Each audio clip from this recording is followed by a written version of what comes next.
जो मुझे बनना है उसके लिए आपके कॉलेज से डिग्री चाहिए सर। तुम करना क्या चाहते हो? राज करना है सर। क्या? दुनिया पर राज करना चाहता हूँ सर। हेलो फ्रेंड्स, तो आज हम लोग शॉर्ट फिल्म इंडस्ट्रीज के फेमस एक्टर महेश बाबू की success story, biography, life style, family member, फिल्मी career, famous movies, girlfriend, wife, income, network के बारे में जानेंगे। मेरा नाम है कृष्ण गोपाल, आप देख रहे हैं क्री 198 अर्थात कृष्णा चैनल पर। दुनिया में हर इंसान पैसा कमाना और कामयाबी हासिल करना चाहता है। देखा जाए तो इस तरह की इच्छा रखना कोई बुरी बात भी नहीं है, लेकिन गड़बड़ तो तब होती है जब किसी इंसान को कामयाबी मिलने शुरू हो जाती है, क्योंकि दुनिया में ज़्यादातर लोग जरा सी कामयाबी मिलते ही उसके नशे में चूर हो जाते हैं और अपनी सक्सेस का शो ऑफ करने लगते हैं। लेकिन दुनिया में कुछ लोग ऐसे भी होते हैं जिन्हें चाहे जितनी भी कामयाबी क्यों ना मिल जाए, लेकिन वह कभी भी अपने पैसे, सक्सेस या शोहरत का घमंड नहीं करते। वे दुनिया के सामने एक सिंपलिसिटी का मिसाल बन जाते हैं। यह एक ऐसे ही एक्टर हैं जिन्होंने साउथ इंडियन सिनेमा से लेकर बॉलीवुड तक धमाल मचाया हुआ है।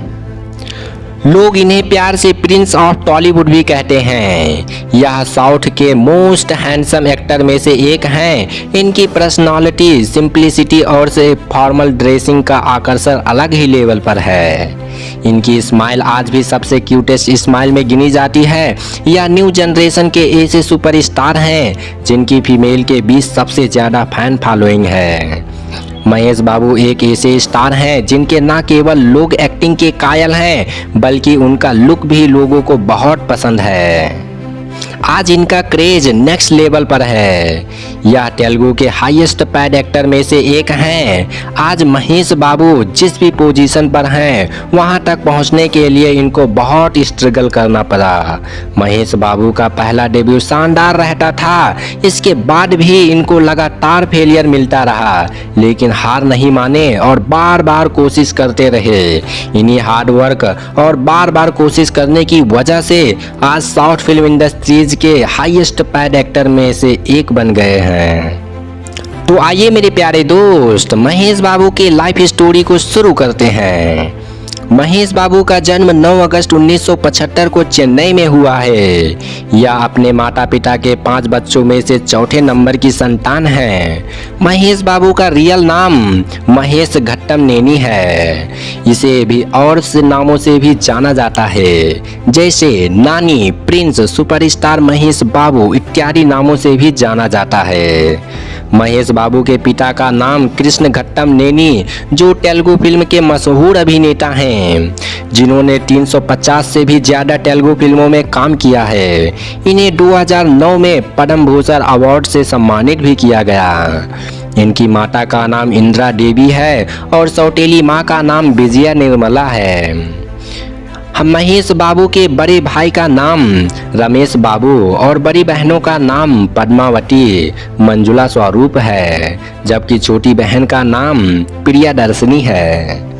महेश बाबू की एजुकेशन की बात करें तो ये बचपन से ही पढ़ाई लिखाई में बहुत अच्छे थे। इन्होंने SBAI higher secondary school Chennai से अपनी प्रारंभिक शिक्षा प्राप्त की। इसके बाद हायर एजुकेशन प्राप्त करने के लिए वह लोयोल कॉलेज चेन्नई से बैचलर ऑफ कॉमर्स की डिग्री प्राप्त की। चेन्नई में शिक्षा प्राप्त करने के बाद भी इन्हें तेलुगु पढ़ना व लिखना नहीं आता था, क्योंकि इन्होंने अपने स्कूल में अंग्रेजी के साथ अन्य भाषा के रूप में हिंदी का चयन किया था। अब महेश बाबू की फिल्मी कैरियर के बारे में जान लेते हैं कि कैसे इतने बड़े सुपरस्टार बने। महेश बाबू जब मात्र 4 वर्ष के थे तब तेलुगु फिल्म में एक सेट पर पहुंचे। यह 1979 की फिल्म नीदा थी। इस फिल्म में महेश बाबू बतौर चाइल्ड आर्टिस्ट के रूप में काम किया। इन्होंने चाइल्ड आर्टिस्ट के रूप में कई फिल्मों में और भी काम किए। इसके बाद उसके पिता कृष्णा ने उनकी पढ़ाई को मद्देनजर रखते हुए एक्टिंग को रोकने को कहा, लेकिन बड़े होकर इतने बड़े कोई स्टार बन जाएंगे इसको कहाँ पता था। फिर महेश बाबू ने अपनी एजुकेशन कंप्लीट करने के बाद वह 3 से 4 महीने एक्टिंग के ट्रेनिंग ली, लेकिन महेश बाबू को तेलुगु पढ़ना व लिखना नहीं आता था, बस डेली बोलचाल की भाषा में तेलुगु बोलना जानते थे। इसलिए इन्हें शुरुआती फिल्मों में डब करने में काफ़ी प्रॉब्लम आती थी। शुरुआत में वह अपने डायलॉग्स दूसरों से सुनकर याद करके फिर दोबारा डब करते थे। महेश बाबू की पहली फिल्म 1999 में राजा कुमरुडु रिलीज हुई, जो कि एक रोमांटिक कॉमेडी ड्रामा फिल्म थी। इस फिल्म में उनके अपोजिट प्रीति जिंटा नजर आई। यह फिल्म हिट रही, जो कई करोड़ों की कमाई की। इस फिल्म को बाद में प्रिंस नंबर 1 नाम से हिंदी में डब करके रिलीज किया गया। महेश बाबू की पहली फिल्म के बाद ज़्यादातर लोग इन्हें प्रिंस महेश बाबू के नाम से बुलाने लगे थे। फिर सन 2000 में महेश बाबू की 2 फिल्में और रिलीज हुई, जैसे युवा राजू और सोवामसी, लेकिन से ये दोनों बॉक्स ऑफिस पर कुछ खास कमाल नहीं कर पाए। इसके बाद महेश बाबू की पॉपुलर फिल्में मुरारी और ओकारू रिलीज हुई। महेश बाबू को ओकारू फिल्म के लिए पहली बार best actor in Telugu film का अवार्ड्स मिला था। ओकाडू वही फिल्म थी जिसे आगे चलकर सन 2015 में अर्जुन कपूर के साथ तेवर फिल्म नाम से बनाया गया। हालांकि हिंदी में यह फिल्म फ्लॉप रही। इसके बाद सन 2004 में रिलीज हुई महेश बाबू की 2 और फिल्में नानी और अर्जुन लगातार फ्लॉप होती गई, जिसकी वजह से महेश बाबू बहुत डिप्रेशन में चले गए थे। फिर कुछ महीने ब्रेक लेने के बाद उन्होंने फिल्म अकाडू में काम किया, जो सन 2005 में रिलीज हुई थी। यह फिल्म एक सुपरहिट फिल्म साबित हुई। इसके बाद सन 2006 में महेश बाबू के करियर की सबसे बड़ी फिल्म पोकिरी रिलीज हुई, जिसने कमाई के मामले में तेलुगु सिनेमा के पिछले बहुत सारे रिकॉर्ड तोड़े थे। यह फिल्म महेश बाबू के नंबर 1 पोजीशन पर लाकर खड़ा कर दिया। यह वही फिल्म थी जिसे आगे चलकर सन 2009 में सलमान खान के साथ वांटेड फिल्म बनाया गया। इस फिल्म ने उस समय सलमान खान के डूबते करियर को संभाला। इसके बाद महेश बाबू पीछे मुड़कर कभी नहीं देखे और एक के बाद एक सुपरहिट फिल्में निकाले, जो बॉक्स ऑफिस पर कई करोड़ों की बिजनेस की, जैसे अदिति 2007 में, खलेजा 2010 में, बिजनेसमैन 2012 में, सीताम्मा वकीटलो 2013 में, नंबर 1 2014 में, सबसे बढ़कर हम 2 2015 में, पोकरी पुलिस 2016 में, स्पाइडर 2017 में, भारत अने नेनु 2018 में, महाऋषि 2019 में, सरीलेरू 2020 में, महेश बाबू एक्शन 2021 में, सरकारू वड़ी 2022 में।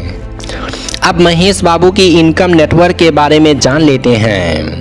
महेश बाबू साउथ फिल्म इंडस्ट्रीज के किंग हैं। इनकी फैन फॉलोइंग काफ़ी तगड़ी है। फैंस इनकी फिल्मों की दिल थाम कर इंतजार करते हैं और इनके फिल्में बॉक्स ऑफिस पर धमाल भी मचाते हैं। महेश बाबू आज के one of the most highest paid actor में गिने जाते हैं। तेलुगु फिल्म जगत में सिर्फ रजनीकांत इकलौते ऐसे अभिनेता हैं जिनकी कमाई महेश बाबू से ज़्यादा है। महेश बाबू एक फिल्म के लिए 55 करोड़ रुपया चार्ज करते थे, लेकिन एक रिपोर्ट के मुताबिक यह एक फिल्म के लिए अब 80 करोड़ रुपया चार्ज करते हैं। इसके साथ एक ब्रांड एंडोर्समेंट्स के लिए भी 10 से 15 करोड़ रुपया फीस ले लेते हैं। इसके अलावा महेश बाबू के प्रोडक्शन हाउस और इंटरटेनमेंट्स के मालिक हैं और कई बंगला गाड़ी लग्जरियस कारें हैं जो अरबों की कीमत है। तो महेश बाबू की कुल नेटवर्क की बात करें तो 50 मिलियन US डॉलर से भी ज़्यादा हो जाएगा। महेश बाबू इतना पैसा कमाते हैं, लेकिन यह सभी पैसे को अपने ऊपर ही नहीं खर्च करते हैं, बल्कि अपनी कमाई का 30 से 40% चैरिटी में डोनेट कर देते हैं। अब महेश बाबू की पर्सनल लाइफ के बारे में जान लेते हैं। सन 2002 में डायरेक्टर बी गोपाल की फिल्म वामसी, जिसकी शूटिंग ऑस्ट्रेलिया में चल रही थी, यहीं पर महेश बाबू की मुलाकात उनकी को स्टार नम्रता सिरोरा से हुई। पहली मुलाकात में महेश बाबू को नम्रता शिरोडकर से प्यार हो गया। यह प्यार धीरे धीरे दोनों के बीच और ज़्यादा हो गया। फिर लगातार यह प्यार 4 साल तक चलता रहा। तब महेश बाबू ने 10 जनवरी 2005 को शादी कर लिया। शादी के कुछ साल बाद ही एक पुत्र का जन्म हुआ जिसका नाम गौतम कृष्ण है। फिर 4 से 5 साल बाद एक छोटी बेटी का जन्म हुआ जिसका नाम सितारा रखा गया है। अब महेश बाबू का परिवार बहुत खुशी खुशी बिता रहे हैं और बॉलीवुड में बहुत अच्छे से परफॉर्मेंस भी कर रहे हैं। तो यदि महेश बाबू की लाइफ स्टोरी, सक्सेस स्टोरी को पसंद आया हो तो thank you, all the best my dear friends. Comment जरूर कीजिए यह वीडियो कैसा लगा आपको। Thank you.